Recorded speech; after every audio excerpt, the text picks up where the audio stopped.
Hey, Muscle Car Outlaws.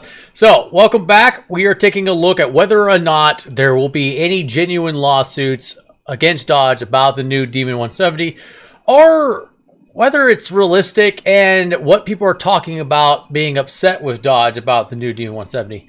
I've kind of spoke about it in the past and mostly touched upon like, hey, the 2018 Demons were supposed to be the fastest ones ever. Dodge said they'd be the fastest ones ever, the only Demon ever made, yada, yada, yada, so forth.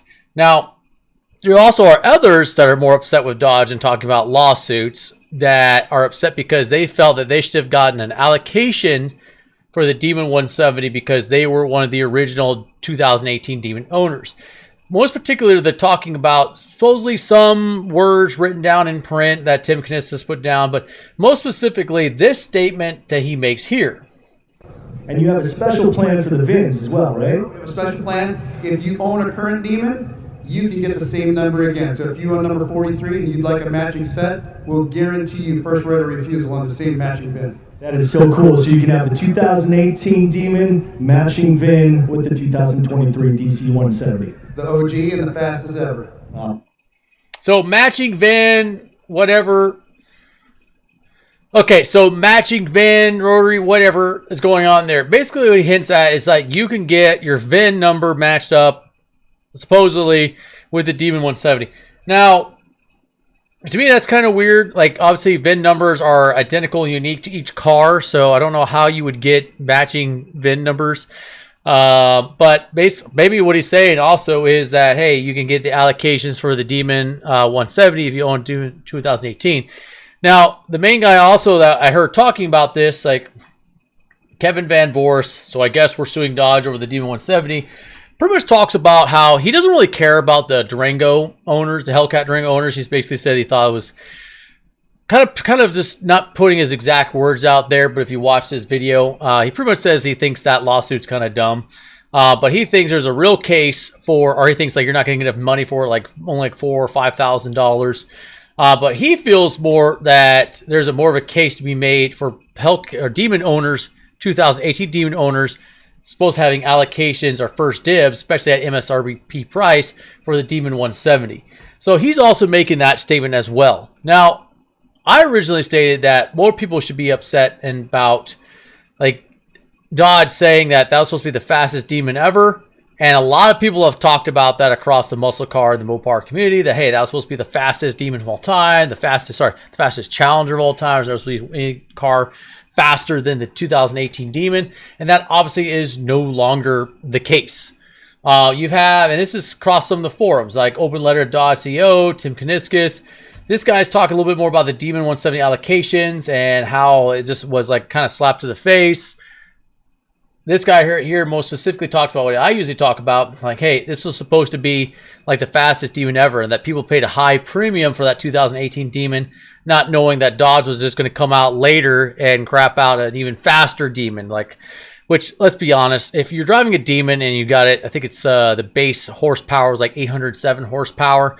You can get up to 840 with the 100 octane fuel, but now this new one, if you like use like E85 ethanol fuel, you can get up to 1,025 horsepower. But let's be honest, like 200 horsepower when you're already at 800, is at some point you're going to find yourself just like you're only messing with it at the track. So let's be honest with that. It's an improvement, but it's not like a split second improvement. Anyways, that's not even the point of this video. So they're talking about people being upset, saying, hey, it was an unkept promise, Dodge lied to us, and they do have some backing on that. When we look back at the brand or at some of the past issues, this isn't the first time Dodge kind of talked about this. So in this July 2020 article, you have Dodge brand head talks down Demon owners fretting over superstock clones. So Dodge is used to talking about, hey, we're not going to make it faster. You know, it's just a super stock. It's not going to have the fancy transmission, the crate pack everybody likes to bring up, where you could switch out the front wheels and then have like super skinny wheels, the better drag racing. And then you could like have options to take out the car seats and all this other stuff. And like, it doesn't have the special transmission, suspension, mixing around, all that stuff. So again, so Dodge has had to deal with this in the past where original Demon owners were upset that they're basically crapping out a car that was pretty much the speed of a Demon, just minus 30, 40 horsepower. Which, to be honest, and I've pointed this out too, Red Eyes, they're like, what, 797 horsepower? They're pretty much faster than the Demon. And then you have the Dodge Direct Connection, which adds 88 horsepower, and that's well over the speed of the Demon. So I kind of feel like Dodge just kind of talked himself into a corner. So do I believe that people, the Demon owners, actually have a case where they could sue Dodge for like false advertisement? Possibly. Could they sue Dodge for, hey, not giving the original 2018 Demon owners or buyers first dibs at Demon 170?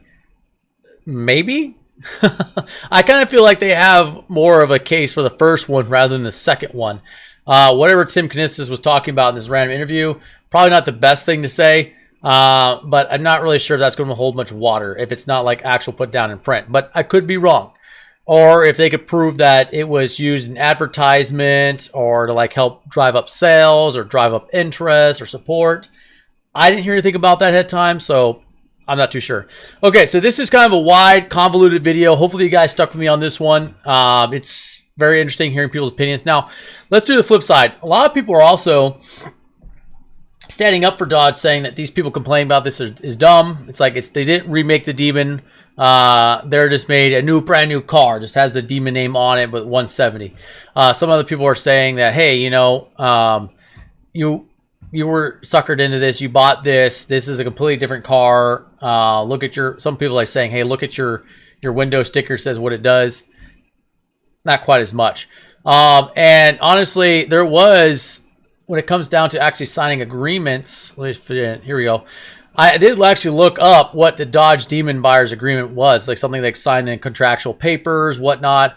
Obviously, Dodge would never have owners sign something that says, hey, this will be the only fastest Dodge Demon, whatever. But what they did do was acknowledge something interesting here is that whether or not the car was sold at MSRP or below or with a premium. So that has really nothing to do with this, but I thought that was kind of interesting and extra information for you guys to throw in there. But nothing really on, this is, we're agreeing to be the only time that Dodge will sell this Demon. So we'll see what happens. This Kevin Van Voorst guy sounded pretty upset. He could just be talking out loud. I haven't found anything about an actual lawsuit being driven forward, unlike the Dodge Durango Hellcat. So we will find out in the future. All right, Outlaws, this was a long one. Thanks for sticking around if you're still here. We'll see you next time.